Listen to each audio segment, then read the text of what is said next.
Everybody, welcome to the Board of Selectmen Monday, June 14th, 2021 meeting held at 7 p.m. in the Middleborough Town Hall.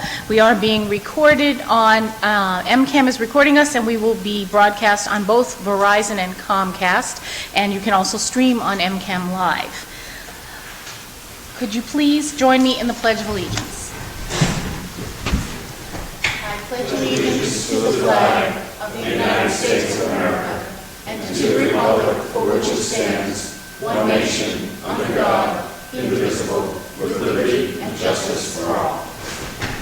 Thank you. Okay, does anyone on the board have anything under unanticipated? Anyone from the audience have anything under unanticipated? Anyone from the board have anything under announcements and recognitions? Anyone from the audience have anything under announcements and recognitions? Mr. Giovannoni. Good evening, Madam Chair. My name is Brian Giovannoni from Middleborough Friends, and we're 1 month out from the start of the summer concert series. That'll be taking place on Thursdays in the Town Hall lawn starting July 15th. I know I'm a little early. I was about to say Happy Flag Day to everybody, but I know I'm a little bit early with announcements, but I want people to know we're getting back to normal between the Parks Department having fireworks on July 2nd. I mean, there's just so much awesome stuff. Parade on the 3rd. The parade on the 3rd up in North Middleborough, it's like the 190th or something. It's like the 123rd or 4th or something. It's just been so many of them. It's an awesome thing to be getting back to normal.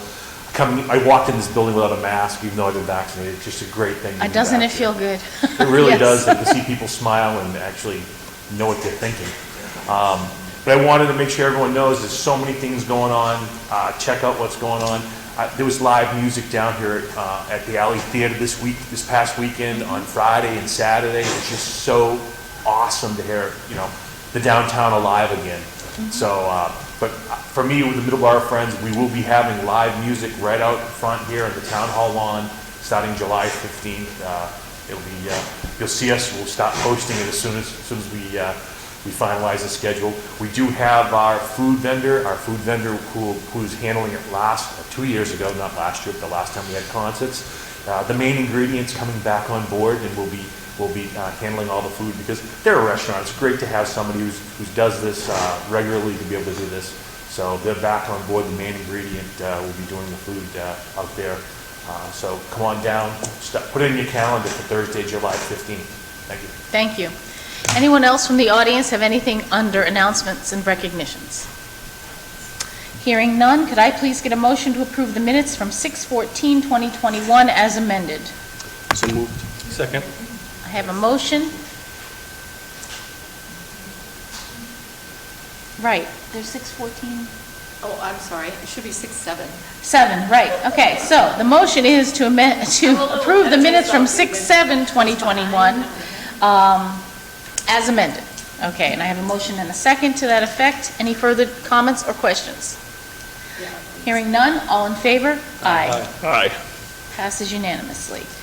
Could I please get a motion to vote to authorize the chairman or her designee to sign the warrants for the week ending 6/19/2021? So moved. Second. I have a motion and a second. Any further discussion? All in favor? Aye. Aye. Passes unanimously. On to new business. Up first, could I please get a motion to vote to appoint Kevin Quackenbush, Donna Daylor, and Doreen Lavasseur to the Cultural Council for a 3-year term to expire on June 30th, 2024? So moved. I have a motion. Do I have a second? Second. Okay, are any of the reappointees available, and did they want to say anything? They are not. They are not, and so they don't. Okay, any further comments or questions from the board? All in favor? Aye. Aye. Passes unanimously. Could I please get a motion to appoint a new member to the Cultural Council, Melissa Foley, for a 3-year term to expire on June 30th, 2024? So moved. I have a motion. Do I have a second? Second. Any further comments or questions? And I do not see Ms. Foley here, so no further comments or questions. All in favor? Aye. Passes unanimously. And could I please get a motion to authorize the expenditure of $620 from the Weston Forest Fund for the replacement of 2 picnic tables? A motion first and a second, and then So we'll discuss. moved. I have a motion. Second for discussion. And a second. And discussion, I believe someone is here. Just identify yourself, so for the Frank camera. Dunphy, 101 Ashley Lane, Okay. member of the advisory committee for Western Forest. Mm-hmm. And I'm here to, as you said, secure some funds for 2 picnic tables. Mm-hmm. I had planned on building the tables myself, but just don't have time. And I made a couple copies. I've done some research, of course, and the price of lumber is like crazy right now. I don't have know. to tell you that. No, So, they look in I, pretty bad that's- shape. What's there is in pretty bad shape. yeah, the best, they are, they're really bad. Yeah. They're not even Not safe safe. to sit on, actually. Mm-hmm. And what I did come up with, I went on to Marketplace, Middleborough's Marketplace on Facebook, and found a couple, offers there. And this gentleman down in Marshfield, I have a couple copies, if I may. Sure. Okay, and my printer cartridge allowed me to make 2 of them before it quit on me. But you can see the gentleman's name down on the lower right-hand side. And he's a gentleman down in Marshfield. He builds a lot of wood products and whatnot. And I was pleased the way, he designs them anyways. It's PT framework, like the A-frame that's on the ground. And my preference is not to have PT on the seat or the top, on Right. the tabletop. It checks, it splinters and whatnot. It just, the So what does pine's gonna he last. use on the seats and the tabletop? Pine. Will you paint Stay that? smooth. Or You could, seal I it would or wait, something? I would probably wait a season and then then paint it. you could stain it, you could do whatever, you could put a sealer on it, whatever you want to do. Just to let it last a little longer? Yeah, it'll last a little bit longer, but I mean, that'll stand the test of time as well, too. But that'll be something you'll be able to replace, right? The tops only? You could Should do that, be able yep. to- if it- yep, the if it PT comes will to that time, Still be yep. there, Yep, yep, okay. that's correct. Great. And I know we had asked for, I think it was a dollar amount you said was. $620, but it Yeah, that looks was the like, initial amount, and I tried to get back to him today, this gentleman, to see if he was going to charge me tax. And okay. I couldn't get a hold of him. Well, I don't think we have numbers with the town, so he shouldn't charge you tax. Okay, so it'd be, Yeah. so it'd be a nonprofit. I'm not sure which one we I don't- give him for this, but, After having a discussion with him, I don't think he's going to. right, And he will give me an invoice as soon as I purchase the 2 tables. right. And if you do need the tax exempt number, just contact one of Yeah. us, we'll Okay. get it for you, We can okay? definitely get that. Yep, Madam Chair, yes, go ahead. the email references $650, and on item C it says $620. Right, and Will I you think wanna it looks amend like that? it's only going to be 500, right? 250 each? $250 each. Okay, so Yep. it's actually only going to be, I think he was trying to be safe. Yep. but Yeah, it that's came in less. exactly what Yeah. we're doing. I was in the midst of actually trying to find a better deal and whatnot, and this came up. Mm-hmm. But they were running around $300 a piece, some even higher. Yeah. No, it sounds like, you did your Good deal. research, you got it, yep, got it together. Any other comments or questions from the board? From the audience? Hearing none, we have a motion and a second on the table. All in favor? Aye. Aye. Great, Very you're all good. set. Thank you. Thank you, and Okay, like I said, so- contact us if you need numbers or anything like that. Okay, again, do you want me to pay for them and then get reimbursed, or do you want to cut a check? No. However you want to do it. No. Well, Give me a call, can you call the town manager's office tomorrow? Yep, Yeah. I could do that. Okay, Yep. we'll establish a policy. Okay, great. Yep. Thank you. Okay, thank you. All right, moving on. Could I please get a motion to approve a one-day beer and wine license for Mayflower Brewery for a concert at Soul Homestead to be held on Saturday, June 26th, 2021, from 3 p.m. to 8 p.m.? So moved. Second. I have a motion and a second. There's another thing, anyone that's watching that's coming up that you can go to now. Any further comments or questions? Madam Chairman, Mr. Rosenthal? the application was filled out by the director of the Soul Homestead, and it really, I believe, should have been filled out by Mayflower. So I don't see any reason not to grant this, but perhaps we should convey that it would be better for the actual business to fill it out rather than, Yes, I The can host. definitely clarify that. Right. with Colleen, Megan. so does the business pay for the license because they have the insurance, or does Soul Homestead? I would say the business would pay for the license. And they would be, the one, whoever has the insurance would be the one that would have to get the I would say license. it's the Okay. Mayflower Brewery. right. Yep, okay. Thank you for catching that, so we'll just, we'll Yeah. let them know. and- Yes, oh, Yep, absolutely. anything that needs to be adjusted can be Yeah. information. Okay, any other comments or questions from anyone? Hearing none, we have a motion and a second. All in favor? Aye. Passes unanimously. And could I please get a motion to approve a one-day beer and wine license for Harper Lane Brewery for an event to be held at the Park Department on Saturday, July 17th, 2021, from 1 p.m. to 8 p.m.? So moved. Second. So at the Park Department, is that, It's a fundraiser for the skate park. oh, so it's at the skate park, or where? I think they're, I'm not sure where the skate park is. Because Park currently. Department would be an office, right? I mean, do we have an actual location, Park Department, is that a? Well, yes, it's in the. Battisfield area? Yeah. Okay, okay. I can change that to Battisfield. No, just so we know where it is, that's all. Okay, any further comments or questions? We have a motion and a second. Hearing none, all in favor? Aye. Passes unanimously. Okay, and now moving on. Okay, so let's get a motion and a second on this first, and then we'll discuss it. So could I please get a motion to vote on Chapter 61A, Bayside Agricultural Rocky Meadow Street, on whether to exercise our right of first refusal or not? So moved. I have a motion, do I have a second? Second. Okay. So we have a letter from Conservation Commission and from Planning Board and assessors, and they all advise not to exercise our option, our right of first refusal on this property. Any other comments or questions? Any from the audience? Hearing none, just to be clear, this motion is not to exercise our right of first refusal. Yes, Mr. Giovanoni. Brian Giannone to Rocky Meadow Street, and this is way down the street for me, closer to Plymouth Street. But one of the things that we're discussing a lot of the 61A removal piece.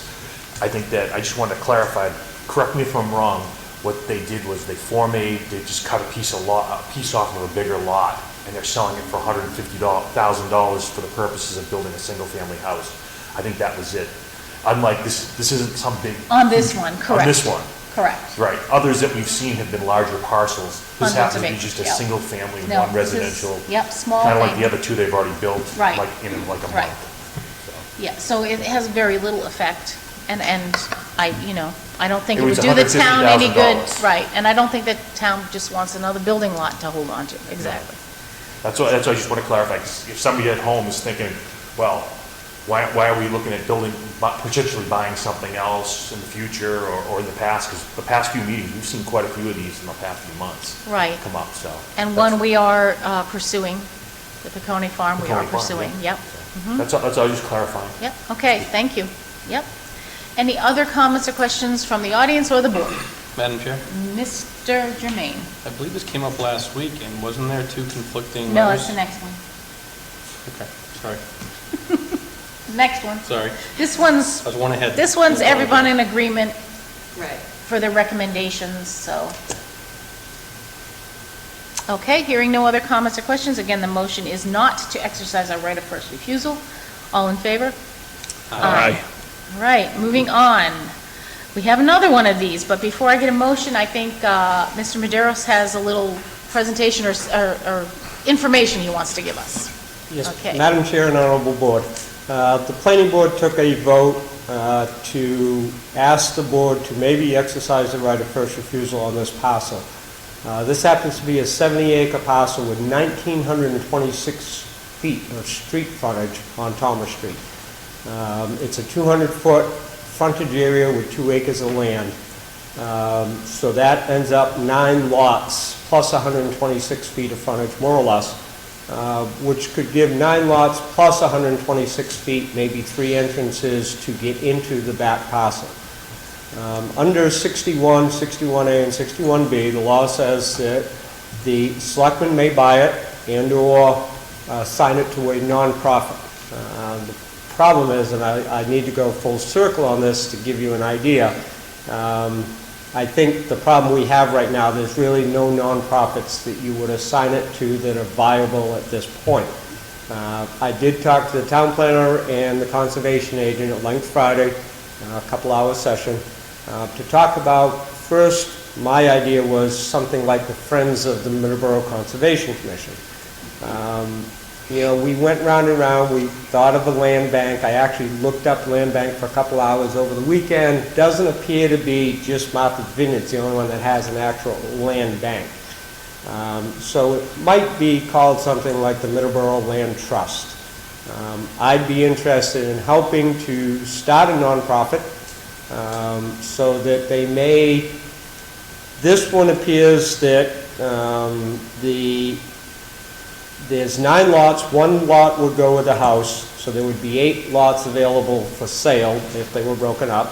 But the average price actually, and you just heard it before us, is $150,000 is a bargain these days. Yes. Probably 165, as well as up to 180. So these could be bought at like $111,000, $112,000 a piece. I've already talked to a local bank. They might be interested in financing it for the nonprofit.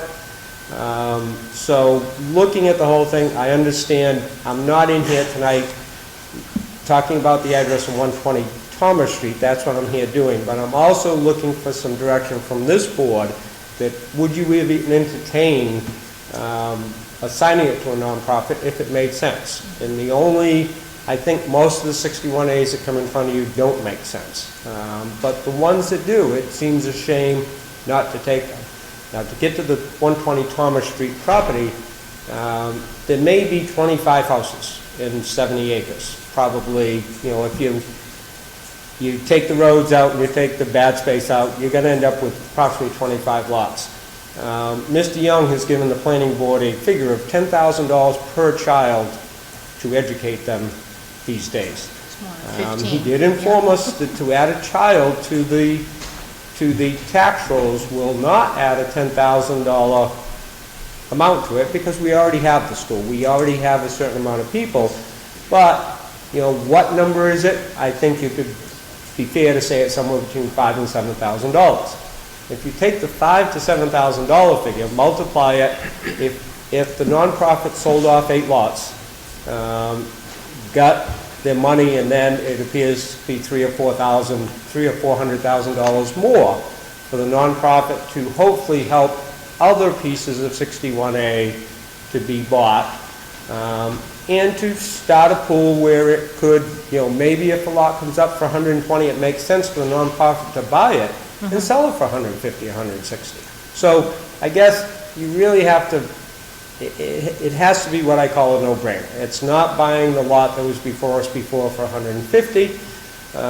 This also would maybe stop 17 dwellings from getting built in Middleborough. Now, is that significant? If you use the $5,000 to $7,000 per child, it's approximately $100,000. And if you have 2 children in that house, which a lot of people are coming to Middleborough for the schools, and they have children, that it's not the older people that are buying these houses, they already have the house. So the newer houses are generally going to someone that has 1 child, maybe having another child, sometimes 3 children.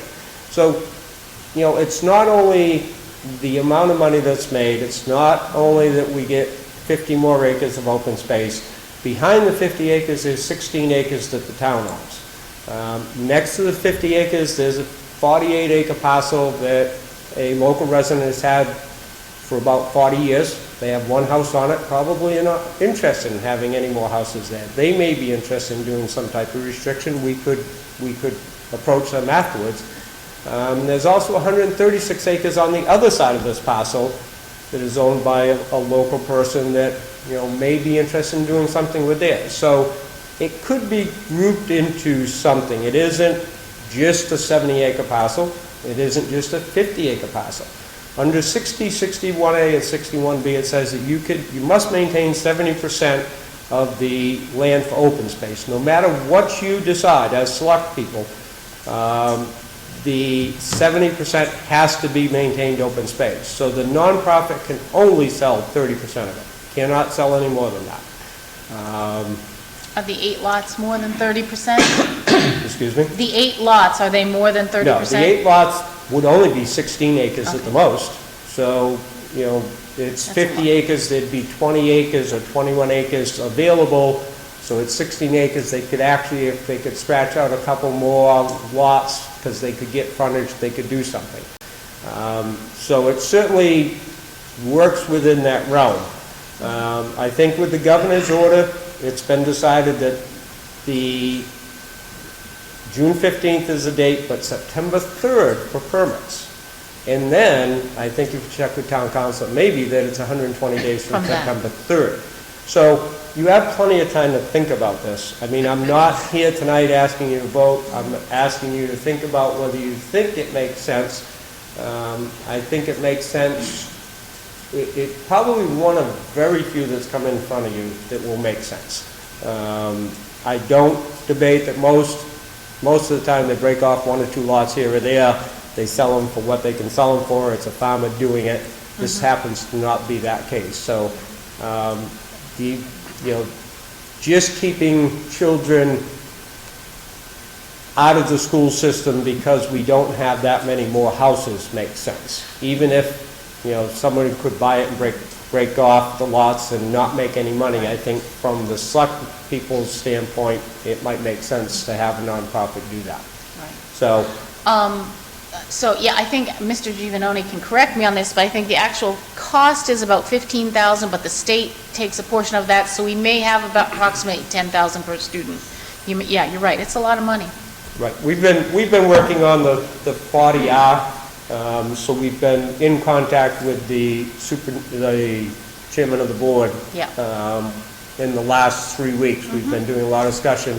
Hopefully, he's going to be at our June 22nd meeting to discuss all those and more questions. So we'll get a better figure for you on that. But it's just a discussion tonight. If you're not interested in doing it, I'm not going to waste my time. I can tell you that I haven't done a lot of research on that property to tell you, what it could or couldn't be, because there's no use of researching it if the board has no interest in doing it. Because it's the board that's steering the wheel here. Right. And They people- would have to yeah. decide that maybe, they might do it, so. You make a good point.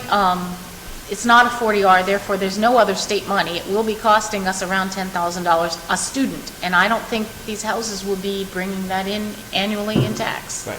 Yeah. I think what we found out, just to let you know, is that it appears that maybe 20 to 25% of an apartment.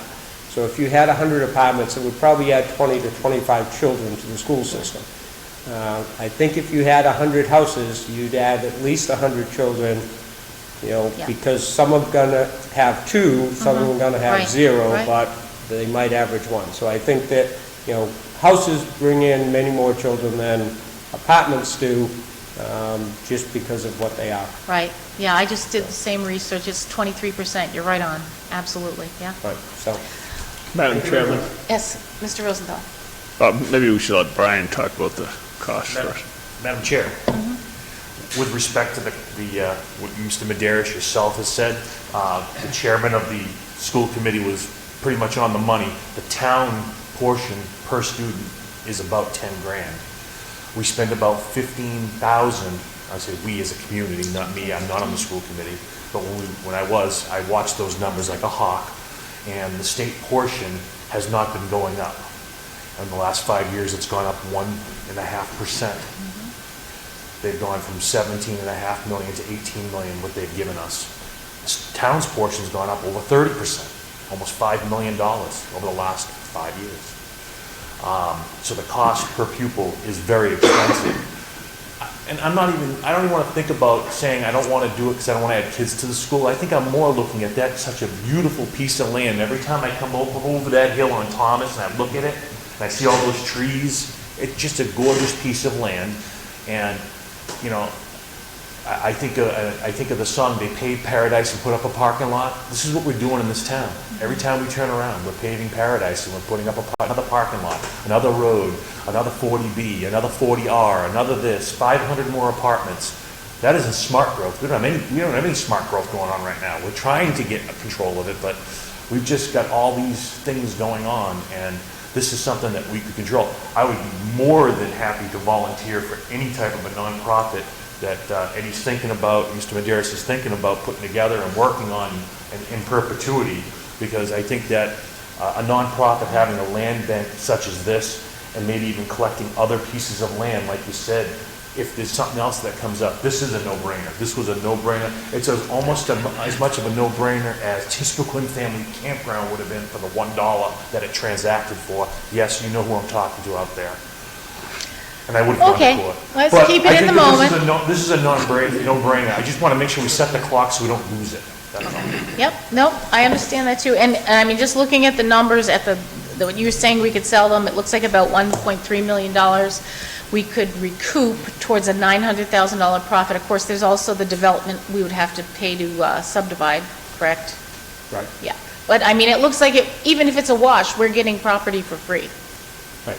Madam Chair, if I may, also, just for disclosure purposes, I've been contacted by the developer's attorney, actually wanted a meeting with me. I refused to do that, but is interested in coming in with the developer, whether it be with board members that you choose or with the board, and talk about what they might be willing to donate to the town without us exercising our right of first refusal, and/or there may be some monetary concessions by them. So, I mean, I think that if nothing else, the board certainly should meet with them, see what their thoughts are, and go from there.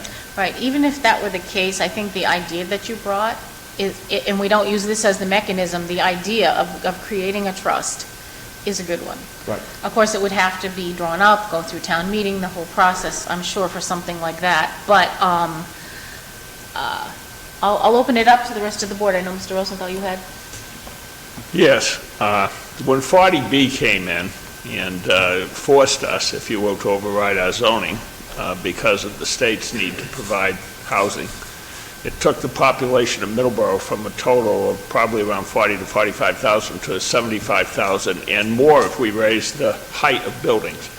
So if we raise the height of buildings enough, we could equal the city of Boston, but obviously we're not going to do that. And we want to keep the town a rural community, but that's what it did. And so every iteration of growth, particularly growth that's forced on us, and the way you put, 8 units per acre or 20 units per acre or out in the where there is no town surgeon, I mean, that's really the only thing that saved us, frankly, is the fact that we don't have the ability to have that kind of density. So that's a bit of a problem. And, obviously the town is going to grow. We can't stay totally static, but we should have as much control of that growth. And then it comes down to, well, what pieces are you going to try and save?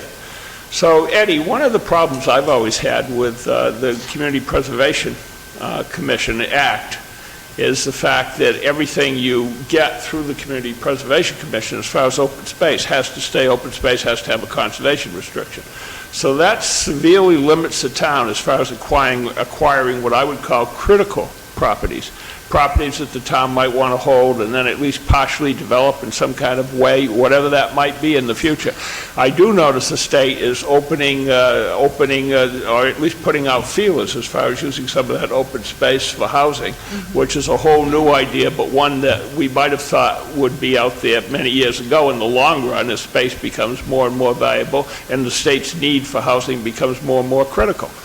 And one of the reasons for housing in the state is that every prosperity, every boom the state of Massachusetts has ever had has been killed by the lack of mobility of people being able to come in the state and take jobs in state, because our cost of housing is so much higher than if you come from some other place.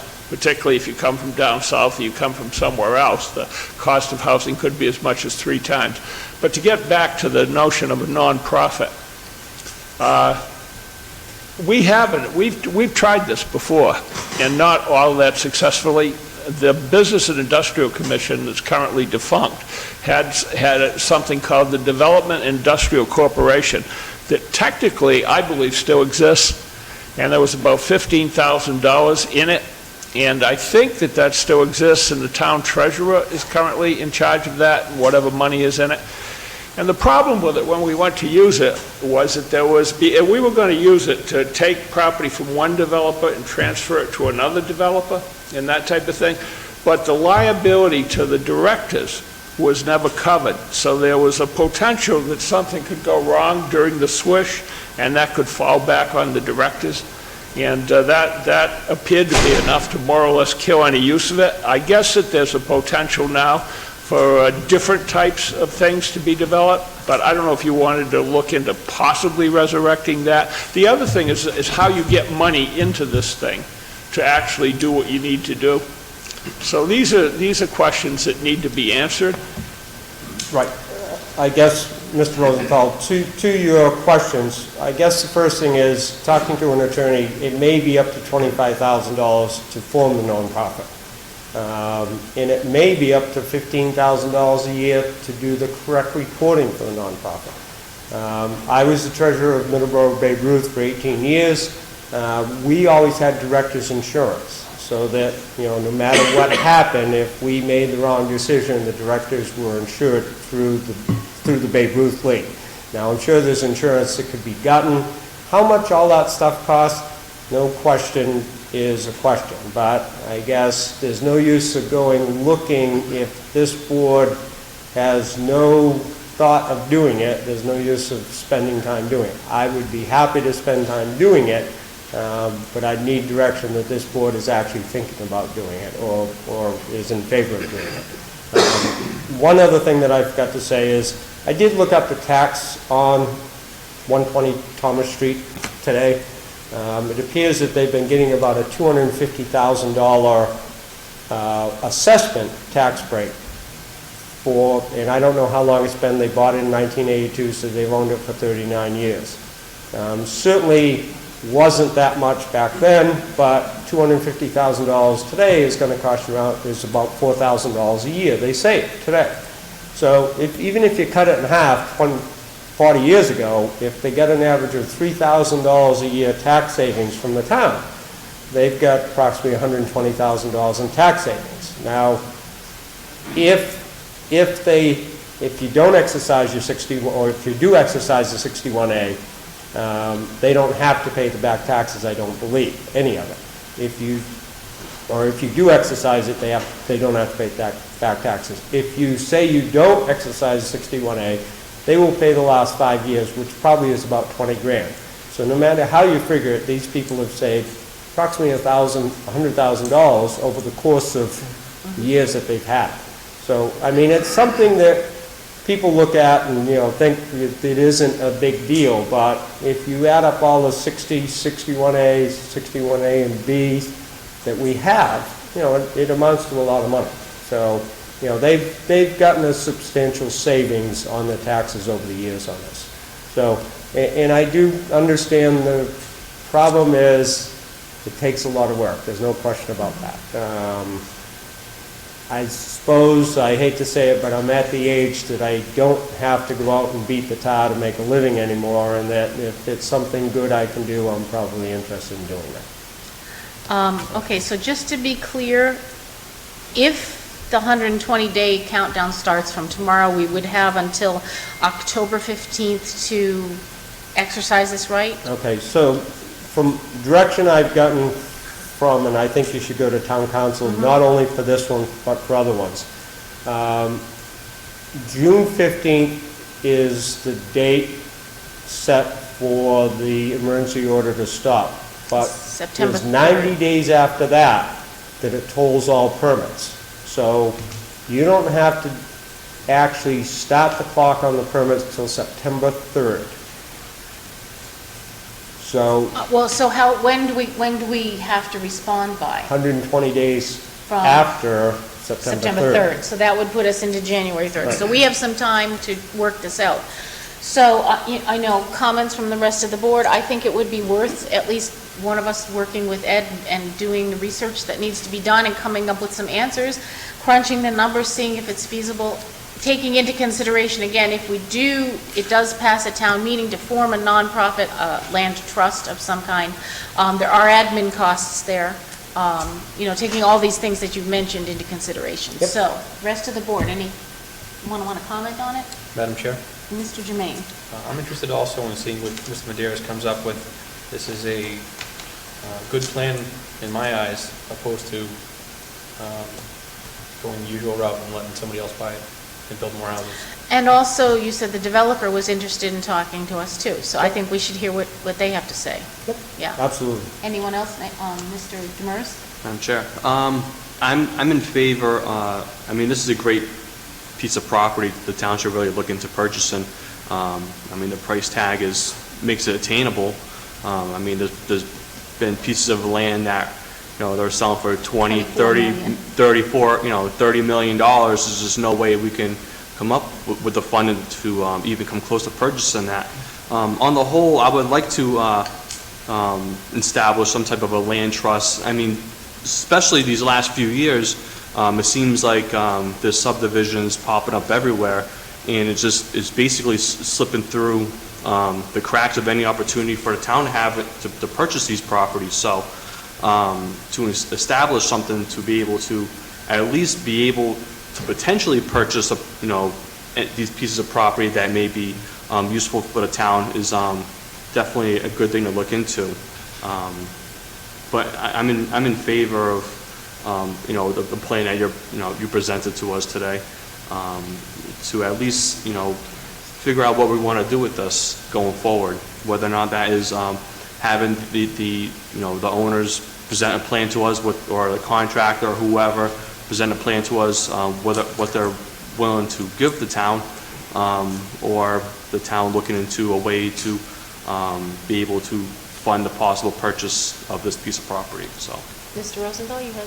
Yeah, maybe one of the things would be to look in and see whether that Development Industrial Commission is, I know it was a nonprofit, whether it's even remotely viable to use something like that. Yep.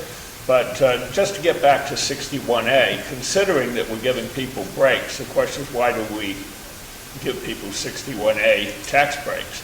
And the odd thing about land possession by private parties is that we all want land to stay open. We all love the rural character of our community.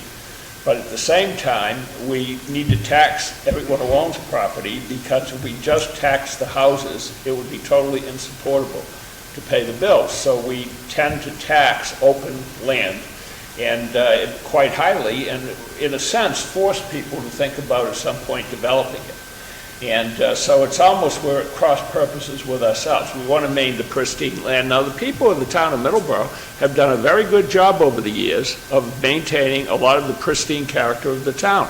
And relative to the growth in other communities, Middleborough has enjoyed very low growth. In 1900, the population of Middleborough was 10,000. And today, maybe it's 28,000 or something like that, but that's 120 years later. The town of Lakeville is 6 times what it was in 1960. The town of Carver has grown exponentially. So Middleborough, there was always a love of the land and a love of the rural character, and people have done their very best to hold on to property. And one of the reasons that the state, in its wisdom, put in 61 was to make it a little easier for folks who didn't want to develop their land to do that. So it is an appropriate tool, and one that I think has been used fairly successfully. But you're right that development pressures are coming down more and more on our community because there's nowhere else to go. Mansfield's developed, the Bridgewaters are developed, and we're only 35 to 45 minutes from Boston, so everybody is looking out here. And we should have a real good plan of what we want to be in the future in order to protect ourselves. So I'm glad you brought this up. Actually, when I saw this, I knew it was you right off, because you're the only one with the kind of mind who would immediately focus on something like this. Thank God you're on our side. Yeah, so I was real happy to have you come in and want to talk about it. Okay, so Thank you very much. Madam Chair. does someone from, go ahead. If I may, I would ask that the selectmen go on record for, if we're to move forward with this, at least do some research to use KP law. Is that okay? Absolutely. And the second thing, I think we would need special legislation, home rule legislation, to file to create a land trust or land bank. Okay, But so obviously, that will be part of the we'll look research. into all of that, right? Have you looked into that, Ed? I did get some correspondence from a fellow conservation commissioner today. I think it was Sandwich, a 20-page article that I haven't had time to read, Okay. but I believe Sandwich has one. I know Martha's Vineyard has a land trust. They're buying millions of dollars worth of land at a time. I mean, I looked last night, there was a $6 million piece they just bought, and $1.8 million. Where they're getting the money probably is donations from people that have a fair amount of money that don't want anybody next to them. So, they have a whole, there's no question they have a whole different process, but I think those people are generally happy to talk to someone that's interested in saving land, that I think we can get a lot of ideas from people around us. Okay, so what kind of time frame do you think? Do you need, first of all, would you like help from any of us? And- I'd be happy with any help that, Okay. and one of the things we're doing now at the planning board is we're having work sessions, and one of the things we're gonna try to do is give people individual jobs to do. So, I mean, if any of the select people wanna volunteer, I guess we would all sit down at a table, decide if there's 10 things to do, that somebody does at least one. Okay. So that's the theory, is that I'd love all the help I could do, but when you leave the meeting, that's not the end of the meeting. I mean, there's a lot of work to be done between meetings, and that's what we hope to do at the planning board, so I would look to anyone that's interested in doing it. So but this is it's- a thing that the entity that's running with it is the planning board then, you would say? You are the entity that's running with it? I mean, I don't want to, do we have to create another group to do this? I guess I would like the planning board to be the head people doing this, that, I mean, we do have the town planner, and then she'd be at our disposal. We do have, the secretary and the assistant there, so that, at least if the board couldn't do it, it could be assigned to someone and it could get done. I think it's important enough that we should use the resources of the planning board. That, if someone's getting paid, they're more likely to get it done. I understand volunteers, you hear on Monday nights, and that, there's only so many hours in a day you can volunteer. So I guess I would, as chair of the planning board, I would keep it going. I guess I'm looking a month out would be more than enough. I mean, I'm usually pretty straight on getting stuff done. I guess the only thing I would look for is some direction from this board to meet with the developer. I think that one or two people from this board, I'd be happy to attend.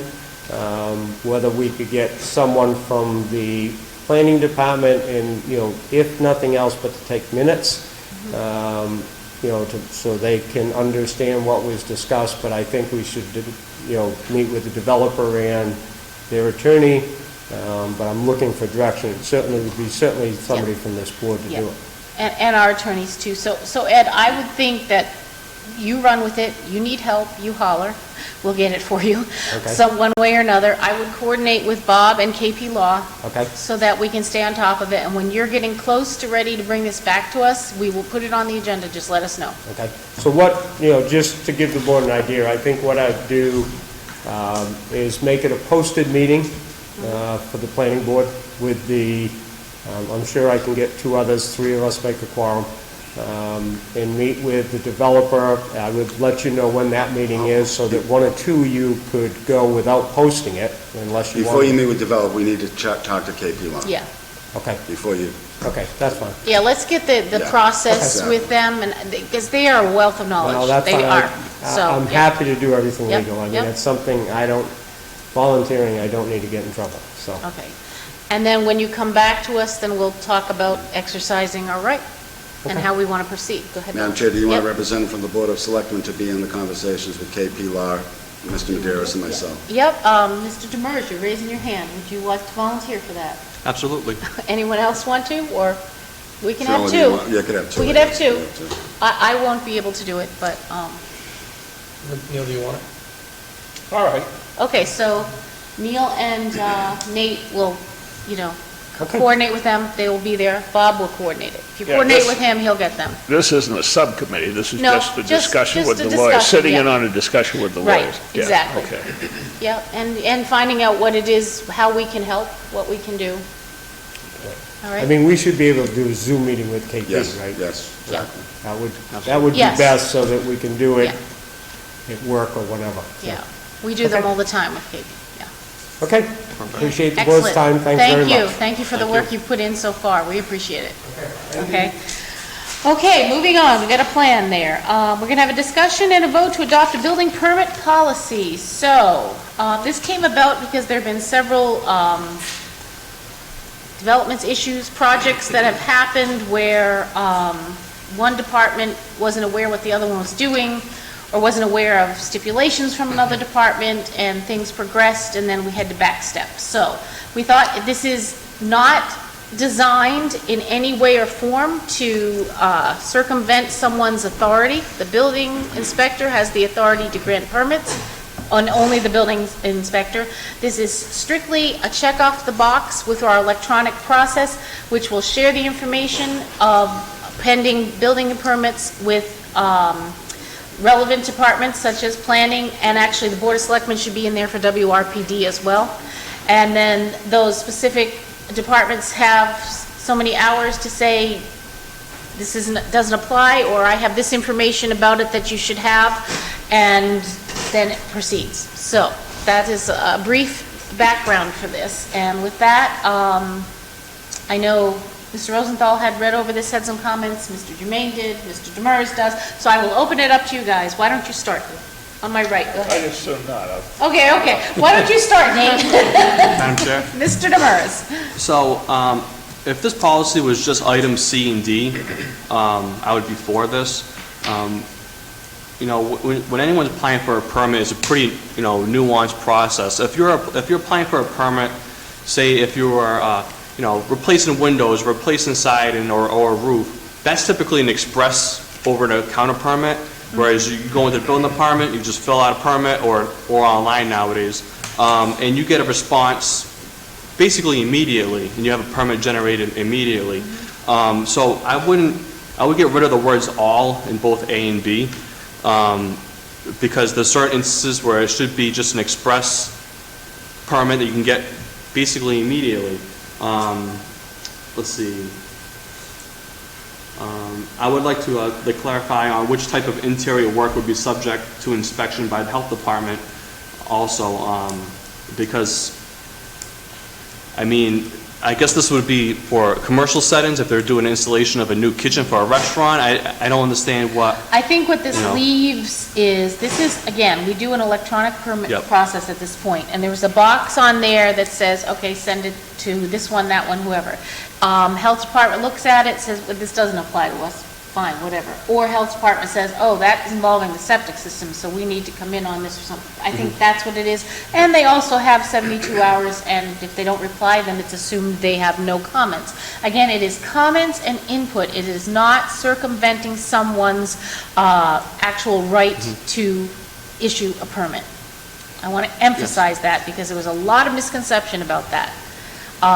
And, I don't want to point fingers to cases that we've had here, but sitting on this board, I know at least a half a dozen of them where one thing was done in one department, and then down the road, sometimes years or decades later, it comes up in another department that, oh, well, we shouldn't have done that because of this. It's an information sharing mechanism. Okay, go ahead. Absolutely. And so that's why I don't have any issues with, larger scopes of work that, that would be classified in items C and D. But like items A and B are just very broad. Okay. So I would like a little bit more clarity on that. And typically you would list, an exception. So, you would have item A would be an exception. It would be, this only applies to commercial settings or new construction settings. Whereas, just all is just a very broad term. I believe me, I think the permit eyes is a great system to kind of, prevent things from slipping through the cracks. But also, I wouldn't want to see someone be hung up on applying for a permit to replace siding. They apply for a permit on Thursday, and now they can't get started until Monday because they have to wait 72 hours. When it doesn't even impact any other Exactly. department. I agree. So that's why we're looking at this. Yep. This is a draft. It's the first time I've seen it. It's on this agenda as well. But we are here to get input, to try and tweak it so that it works for both the people, the parties that are applying, and for all of the departments within the town. Absolutely. Okay, anything else? Nope. Nope. Mr. Jermaine, you're up. Madam Chair, I have the same concerns that Mr. Demers has. C and D, I'm fine with. I don't like the wording on A or B. Pretty much the same thing Nate said. All building permits pertaining to exterior work is too vague for me. I know the intentions are to share information and make sure we dot our i's and cross our t's, but didn't we just spend a ton of money to get the permitized system up and running so you can get your permit right away? So why would we take a chance and slow that down for sheds and siding and windows and simple things? Right. So if we want to get this as specific as possible, I'm on board, but there's no way I can sign on to all building permits, interior, exterior. Okay, so I would recommend if you can put these in writing and send your suggestions, Colleen can then get them to the appropriate people to incorporate them and change this so that it's something the board and everyone is comfortable with. Is that it? Do you have anything else? One more thing. Yeah? Can you walk me through how the permanized application works for somebody?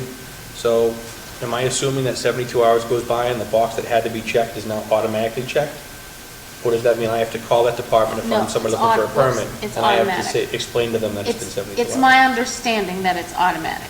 If there's no response within 72 hours on what we're going to tweak are the applicable projects, then there's no comment, just proceed. That's my understanding. So you put the permit in, the timer starts, 72 hours Yep. later, if nobody clicks it? 72 business hours, Monday through Well, Friday. it's 3 business days. Yeah, Yeah. business days. Yes, Okay. that's my understanding. Anything else? And you're right, for just to put on something stupid that's easy, you should be able to get it right away, but it shouldn't involve other departments either. Madam Chair, so I would like to add, in other towns who still do applications, pen and paper, not electronically, they do actually have 2 different types of permit applications. One is an express permit for the things I was talking about, and one is a long form permit if you're doing an addition, an alteration, new construction, something like that. There's usually 2 different sets of circumstances you have to meet. And also, one other thing that wasn't mentioned on any of these A, B, C, or D is the assessor's office. Sometimes they make you verify that the homeowner doesn't have Okay. any back taxes that are owed, because sometimes they won't grant a permit unless you're all caught up, so. They're all really valid, good points. We need to get them in writing so that whoever's done this can rewrite it. So send them to Colleen, she'll get it to whoever's putting this together, Absolutely. okay? Anything else you want to Nope, send to the that's table? it. You good, Mark? Okay. Mr. Rosenthal? Madam Chairman, I think in the first one, all building permits pertaining to interior work, the only way the health department would really be involved is if they were creating another bedroom in a place with a limited sanitary capacity based on the size of the septic system and the leaching field. And obviously, number B, all building permits pertain to exterior work. There would have to be some kind of alteration or some kind of addition to trigger it. For instance, one of the possibilities would be someone who wanted to extend a house and had already intruded into the 15% of the warped intrusion that's allowed, and yet they want to do something else. That should trigger something so that it doesn't happen. Plus, once again, the size of the septic system and the leaching field that's allowed. Obviously, projects that involve land use, number C, the Board of Selectmen, clearly in the WAPED bylaw should be alerted to that one also, because of the ability to trigger something, put the proponent on the right track as to what board to go to first, because ultimately, when WAPED's concerned, the Board of Selectmen are the board that limits density. So clearly, that would be something where it would be helpful if, number one, the board were alerted, and number two, we get the chance to comment on whether or not WAPED was operating in any particular circumstance. Okay, good. Anyone else from the board? I see you have comments from the audience. Yes, Madam Chairperson, Louise Jerry Wells, 9 Chestnut Street. This is a question that maybe the average resident of Middleborough might have, not using the electronic system at this point.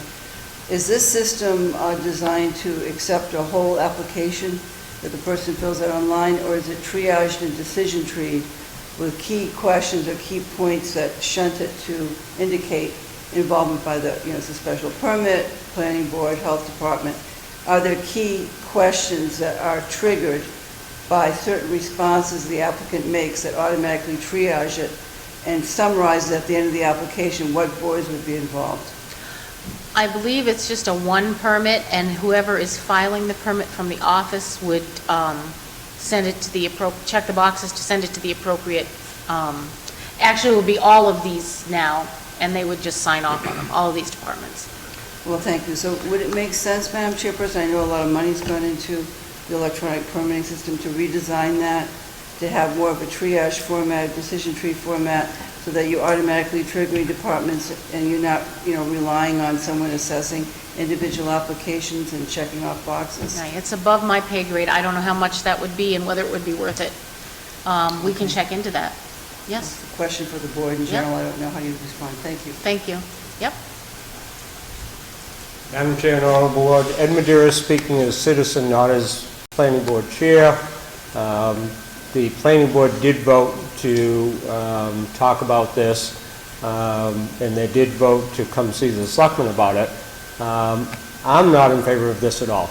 I can tell you a couple of things. Number one, I believe the main thing that started this was, number one, a project that was being done that had some Form H covenants on it. We hadn't released the lots yet. There was foundations in. There was a question whether they could even put the foundations in. My opinion of that is that we have the lots under covenant and that they cannot sell them because an attorney will not release them until they get a Form J. So if they build a house, to me, it gives the town more surety. So I'm not convinced that it makes a difference that they even build a house. The board is probably going to vote that they can't even put a foundation in, which to me doesn't make sense, but that's beside the point. I get overruled at my own board, that's fine. So there was the first incident that there was a question. The building inspector certainly issued permits, and there was a question about it. The second one, the building inspector issued only foundation permits. There was no building permit issued. The builder went ahead and built the house. Everything but the windows put in. Had no permit to do it. Was not anything to do with the inspector. Did issue a electrical permit, but the electrical permit was temporary service, which I think is often done before the house is built anyway. So I don't see the major problem here. I mean, I understand that it's nice to have a check and balance. The problem is, I don't think the building code allows for it. We've gone through a few things. We've gone through special permits. Once the planning board issues a special permit, and I believe the zoning board as well, but we've gone through this in Middleborough Park at 490, or Middleborough Park up off of Route 28, that we've issued a special permit, but then we'd like to go in and enforce it. We are told we cannot do that. It's the zoning enforcement officer's job to do that. Even though we issued the special permit, we can't enforce it. Recently, 3 weeks ago, I had the board motion to disapprove a plan, which I agreed. They were taking a lot with a house that had an accessory building. The second lot was going to hold the accessory building and not have a house on it. So that's not accessory to something if it doesn't have a building there. So we denied the Form A. We did go to town council to make sure that we were right. Town council said we were wrong. Town council said we should sign the Form A, make it a non-conforming lot. It was up to the zoning enforcement officer to decide whether it was a zoning violation, and he would have to do something about it. It was not up to the planning board. So, being the last thing, I got to tell you as a townsperson, I'd rather not have anyone decide who should be getting a building permit. It gives a liability to our planning board, our board of health, and anyone else that's going to sign that permit. I understand that you don't think there is, but I guess it's time, energy, and/or questions that I guess if the zoning enforcement officer can't answer it, I don't think other people should be. So that's just my opinion. So, Okay. Thank you very much. First of all, I just want to say, I've said it twice, I'll say it the third time now. These other departments are not going to be issuing building permits. That is the building commissioner's job, the building inspector's job. He is the authority that says you get a building permit, you don't. And you've gone over a number of examples. I don't want to point the finger, but I could give 6, 10, 12 examples where, because information was not shared, things were delayed, cost people more money, or they could just not even build and they thought they could. So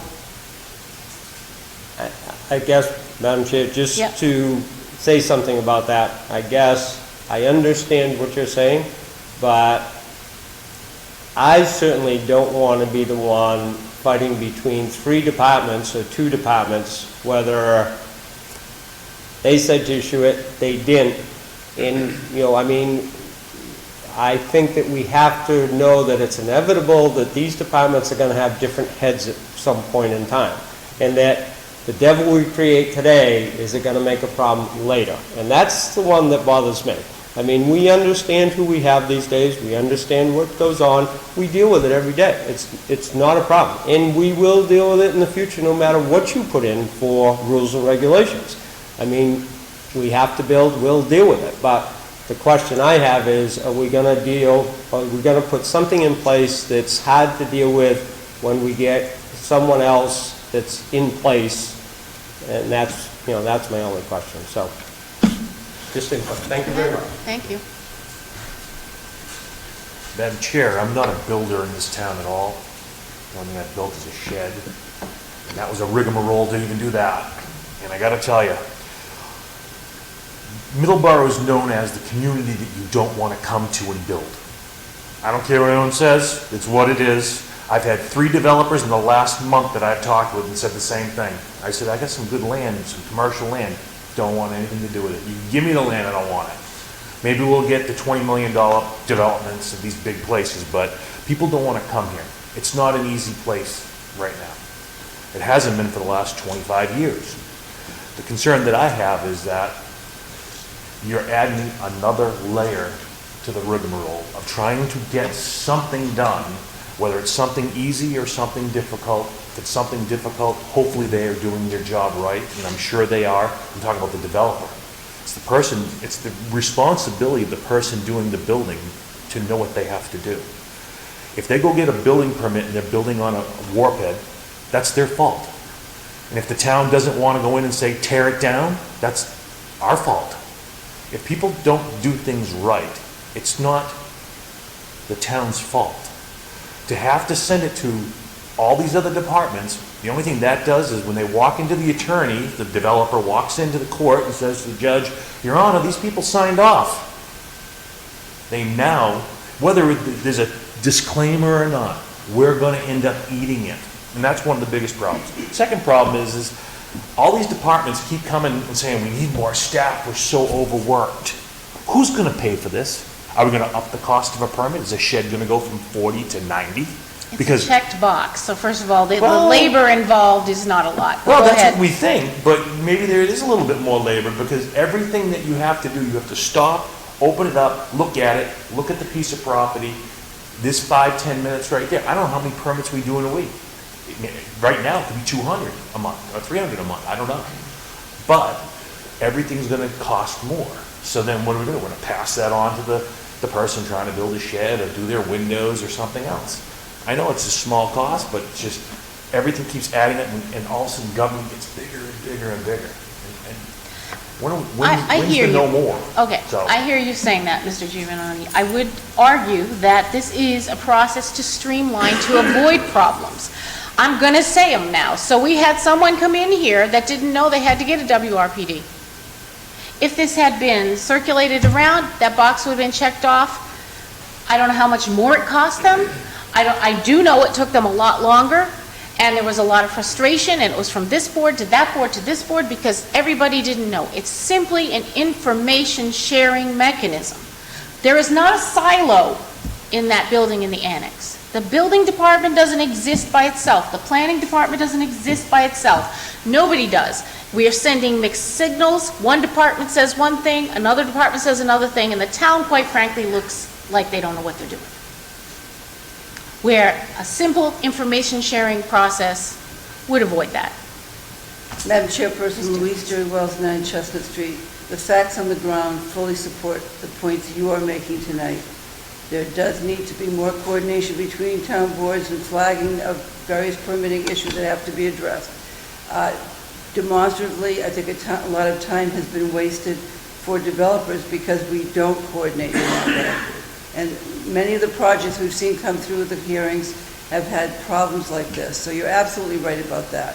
and I really support this system. I do think you wouldn't have to open up and look at the whole project every time if you had a triage system that flags specific pieces of information, so you didn't have to look at the whole project, you just knew which projects you had to flag. But I think you make excellent point. Thank you. Anyone else from the board? Madam Chair, Mr. Jermaine?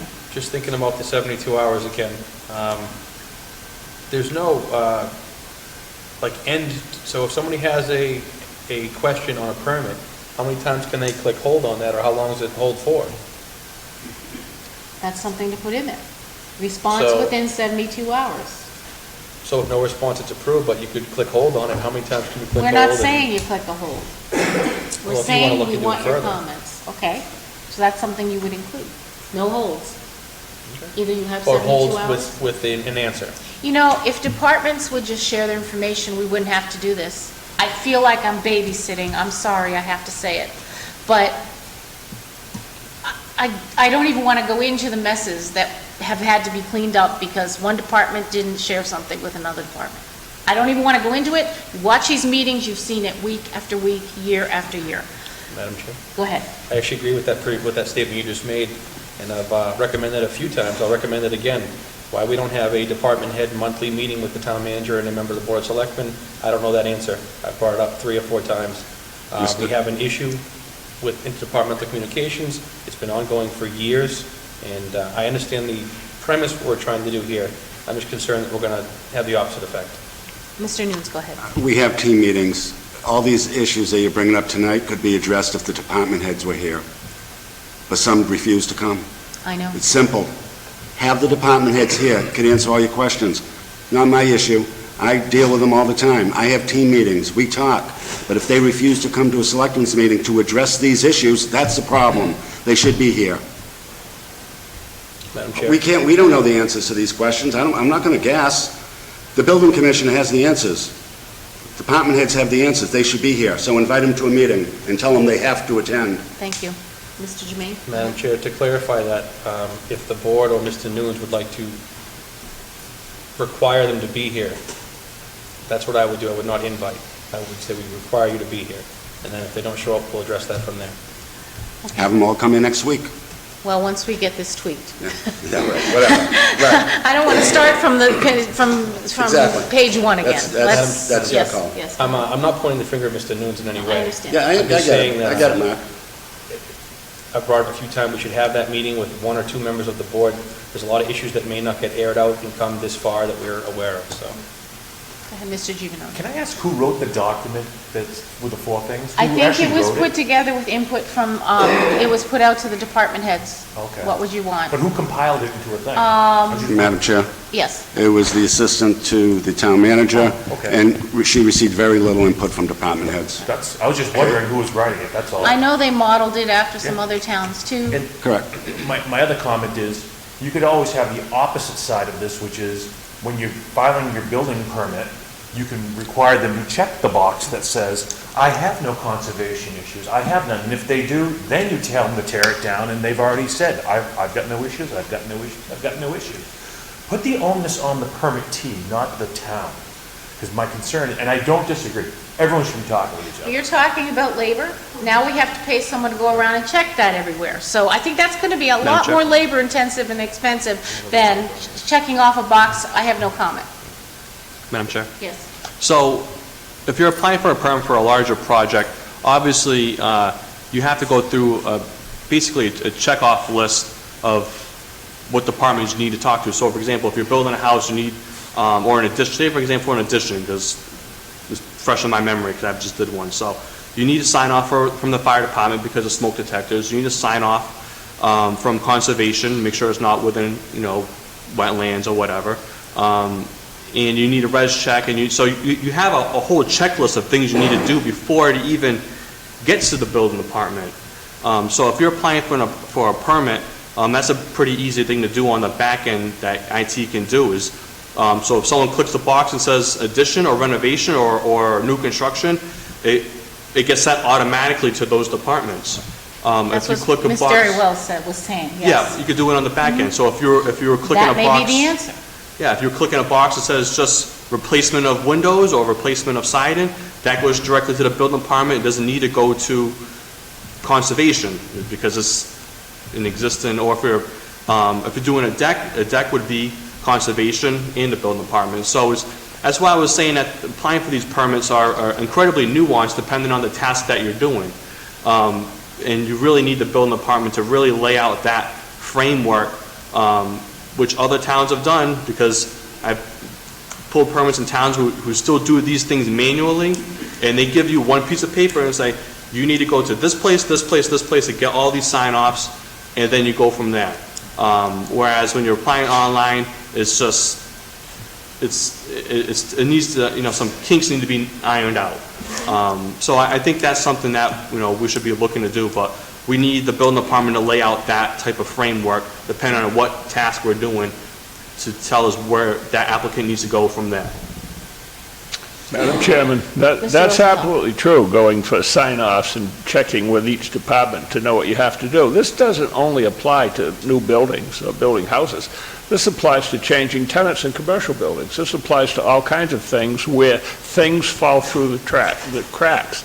And it's so easy to have that happen if we don't have any overriding controls or any procedure for accomplishing things so that we know precisely what's going on. Just like the fire department in a commercial building needs to know what's inside that building in case there's a fire, so that they can respond to it. Well, in the same case, if you change a tenant in a big commercial building, you need to know what they're doing, whether or not a building permit is required.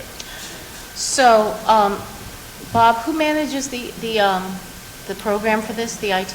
Is it the IT? Yeah, the IT Karen? department oversees it. They would be more informed as far as the changes and upgrades to it. Right, so if we could check with Tara to find out if there is a way in which, when someone just files a permit, if they're checking certain boxes, it can, as Ms. Berry well said, triage it to certain areas, okay, and then it'll pop out, you need this sign off and this sign up and this sign off. So if someone is just replacing their window, they're not going to have to go through this. Yes, because I've applied for permits that were very simple, and I mean, I apply for a permit and an hour later I get the permit issued to me. And if it's something very basic, like I said, just replacing siding or roof, there's no reason why someone who's applying on a Wednesday would have to wait until the following Monday or Tuesday to get the permit actually issued.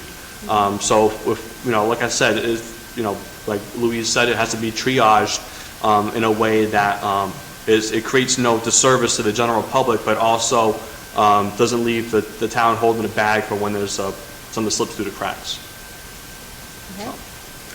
All right, so suggestions, whatever, to Colleen, she will get them to the appropriate. Have Emily have her say it's required, please, your input. Even if you say no input, we need it from the department heads. And let's check with Tara and see what kind of process we can use on this software that could get rid of problems before they happen. Yep. Okay? Madam Chair? Yes, Mr. Jermaine. Do you want to entertain having an in-person meeting with the department heads beforehand, or not? I'd like to have it once we get their input. They give us their input, we have another document, we sit down and we hash it out with them. That's how I feel. I mean, they could come in again, but... Madam Chair, personally, I think it would be good if we had them in so they can answer a lot of these questions. Okay. Because if we draft a policy, Yep. and then the selectmen have questions about it, then we have to change the policy again. Okay, so when would we want to have them? We go to summer schedule on July 4th, we're off, and then we're summer schedule. So we have the next 2 weeks, and then we start with regular meeting on July 12th, which is Board of Selectmen goals. It might be a good week to do that. The 12th? How is that to everyone? July 12th, we'll have the department heads in here. In the meantime, do get your suggestions, though, because Emily, she's great, but she can't be expected to do it all the day before July 12th. That's true. Okay? Let's give her a little bit of a heads up to be working on this. One thing to think of, one last thing, if somebody goes on vacation in certain departments and there's no one to check the box, what's going to happen on those 72 hours? So just something to put, if one of you guys could put that in your list, it's just something that I was thinking about is, what Well, about that would be vacations? something that fell through the cracks, Mr. Giovanelli? because it would be approved. My answer would be the clock starts at 72 hours whether you go on vacation or not. Okey dokey. Okay, well, Go ahead, we have another comment. Miss Diane Fay. Diane Fay, 8309 Oak Point Drive. Just, here's one to think about. You got over 900 houses over at Oak Point. Can't tell you how many people go to Lowe's, buy their windows, change them. They wanted a different type of window, so I bought them. Then they post on the web page that we have, the homeowners page. Just replaced 8 windows on my Three Seasons room. So I got 8 if someone wants some. So then somebody says, well, I only have screens, I don't have windows, so I'll take them. And they come pick them up, take them to their house, and they change things. This is always, and they don't see where they need to have a permit to do anything. So maybe you should make sure that they send out some sort of a sheet to developments like that, so that, because we ask if we, on anything we do we need a permit? And there's one in our window right now. But Yeah. it's like unreal up there.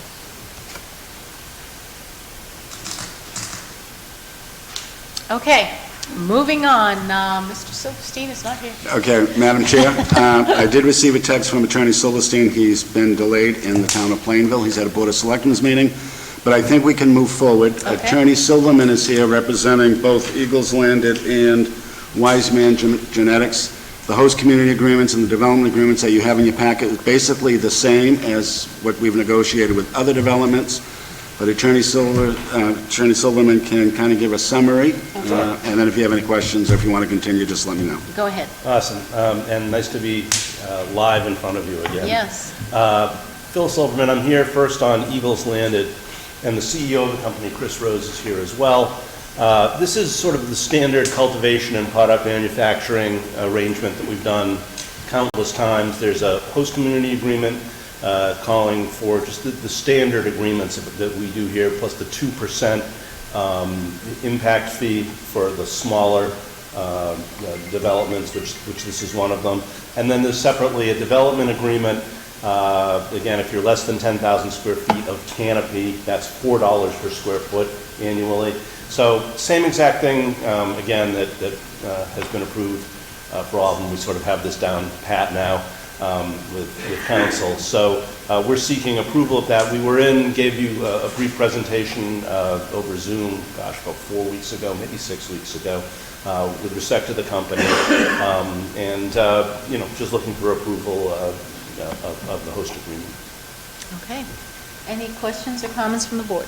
Madam Chair? Mr. Jermaine? Through you to Mr. Silverstein, is the 2%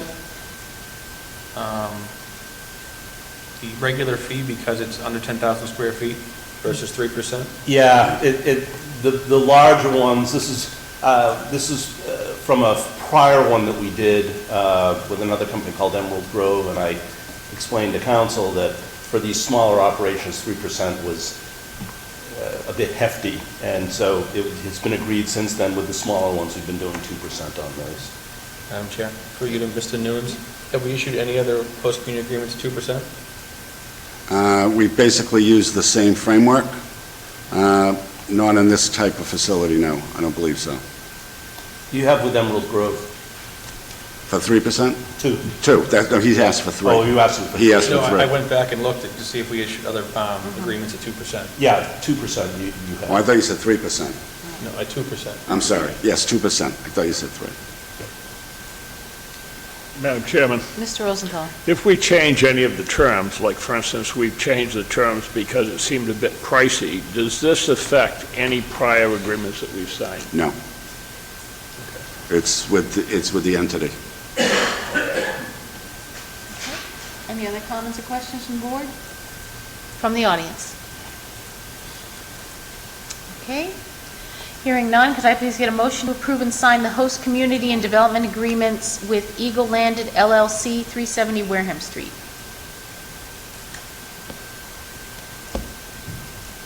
Okay, motion and a second, so we can vote on it, please. So moved. Second. I have a motion and a second. Any further comments or questions? All in favor? Aye. Thank you. Now, you're up again, if you don't mind. You bet. Okay, thank Sure. you. This is for Wiseman Genetics. You have previously approved a host agreement and development agreement Exact same situation. You approved the 2% and the same development agreement as well. The issue that came up here was this particular group, they are of such a small size that they are able to qualify for a different type of license, what's called a micro business under state law. And it gives them a break on some of the fees and some of the administrative work that needs to be done. So what it is if you do cultivation and product manufacturing, and you're small enough on the cultivation side, you can get this sort of streamlined operation through a micro business license. We neglected to put that into the last HCA. So the amendment is seeking to put that in here. It doesn't have any impact on what the town receives or the agreement with the town. It just allows the licensee at the state level to get some breaks on fees. So that's why we're seeking to amend it to add that it can operate as a micro business. Okay. Comments or questions from the board? Madam Chair, Mr. Jermaine? unfortunately, Mr. Silverstein can't be here. I'd like to hear his input on this. He agreed with this. He worked with Attorney Silverman. He has no issue with this. In fact, he drafted the agreement. So changing to a micro business will not affect the town in any way, shape, or form? Correct. Madam Chairman, we have, in fact, had other agreements that did list the use as micro-business. Absolutely. Okay. No effect on the town whatsoever. Any other comments from the board? Comments from the audience? Okay, thank you. Hearing none, could I please get a motion to approve and sign the first amendment to host community agreement with Wise Man Genetics LLC, 370 Wareham Street? So moved. Second. I have a motion and a second. Any further discussion? All in favor? Aye. Passes. Thank you very much. Thank you. Okay, moving on. No hearings, meetings, or licenses. Town managers report. Thank you, Madam Chair. A few things. Last week, I had a meeting with the facilities manager. We discussed the Washburn Mill procurement. As you know, town meeting appropriated $50,000 for the removal of the debris at the site. Well, the bids came in this morning. Unfortunately, they came in a little higher than what we anticipated. Two bids came in, one at $95,000 and one at $170,000 to remove the debris at the Washburn Mill. So I had a meeting this afternoon with the facilities manager and the DPW director, and we are looking at alternatives, seeking alternative methods, so we'll keep you informed. Great. But right now, we only have $50,000 for funding, so, Wow, we're in the wrong business. yeah. That's only to remove and haul out. I so, know. Yeah. Okay, thank you. Madam Chairman, Mr. Rosenthal. in the old days when we had buildings we didn't want, we used to have the fire department do a controlled burn. Is there any capability to do that Yeah, here? we talked to the fire chief about Yeah. that, and he's a little concerned because of the material and Okay, the all right. condition of the debris. We could auction it off piece by Yeah, piece. that's true. Historic piece of Middleborough. We have received a number of calls from people asking about, they like the lumber, but, we say stay away from it, but maybe we'll have to do that. All right.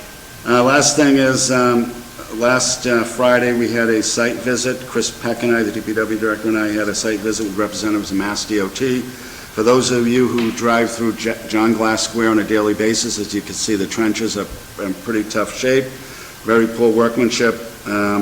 There is a plan to repair some of the trenches that are in very difficult shape.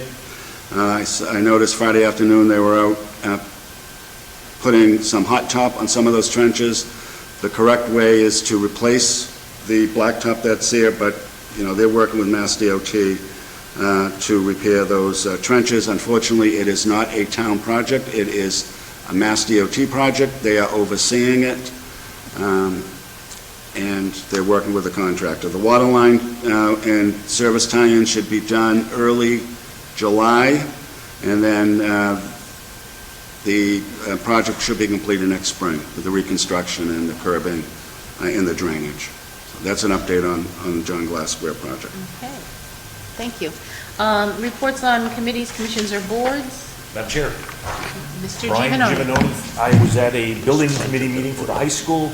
The track did come up, and I know Mr. Young did mention that they are working on a process when they take control sometime in October for the whole facility. I think there was a few gasps, and maybe they're working on something else to open that track up to the people. Because the building will be down in 2 weeks. Okay. The big building should be down in 2 weeks and cleaned up, but then they're still building a parking lot, et cetera. But it was brought up, you weren't here, but I did say I would bring it up at the meeting. I did bring it up at the meeting. Hopefully, we can get this thing opened up so that people during the summertime can use it. Thank you. Madam Chair, I believe the sentiment was that it was still an active construction zone. That's why they don't want the general public using the track as of yet, until October or so. That was it. Madam Chair? Mr. Jermaine? I also believe it's understood that the care, custody, control of the track at this point in time is under the purview of the Board of Selectmen, not the school committee. And I would recommend that we try to find a way to open that track as soon as possible. People are jumping the fence to use the track now. What's the difference? Is Well, that? wait till October. Okay. Summer's going to be over. Okay, so what avenue would we go in order to approve that? Excuse me. Strenuously request that they look at opening it up. Madam Chair, Mr. Demers? I don't think it would be too hard for the contractors there or the school committee to perhaps set up a way for people to get into that parking lot and use the track safely. I think it's far enough away from the school that's being demolished now that the residents shouldn't have any issues using that track. But that's just, my 2 cents. There should be an easy way to figure that out to allow the general public to use that sooner rather than later. Madam Chair, there is another piece on that too, is that once the school year ends this week, and you say, oh, well, the kids won't be there, et cetera, all the punch list work, and you're still going to have workers in the facility doing what's called all the punch list stuff. There's a big, long punch list of items, which they can't work on while the students are in school. So they've been putting it off till after school releases. Like I said, the strenuous ask to get it open as soon as possible would be, one of the things that I was thinking.